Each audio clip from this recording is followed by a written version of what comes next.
Hi friends, అందరూ ఎలా ఉన్నారండి? మా వీధిలో అయితే వినాయక చవితి నవరాత్రులు అయితే చాలా బాగా జరుగుతున్నాయి.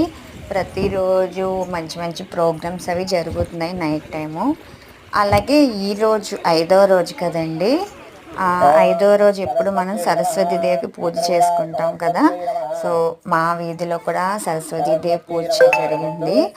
అయితే కొంచెం లేట్ అయిందండి, ఎందుకంటే కొద్దిగా పంతులు గారు రావడం, పిల్లలందరూ స్కూళ్ళ నుంచి రావడం, ఇలా కొంచెం కొంచెం లేట్గా జరిగింది. జరగడం మాత్రం లేట్గా జరిగిన పూజ మాత్రం సక్సెస్ఫుల్గా జరిగింది.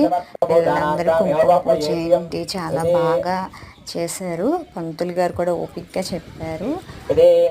చాలాసేపు చేశారండి పంతులు గారు అయితే. ఇలా అన్ని చోట్ల కూడా జరిగే ఉంటుంది కదా. సో ఆ సరస్వతి దేవి ఆశీస్సులు మా పిల్లలందరికీ లభించాలని ఒక లైక్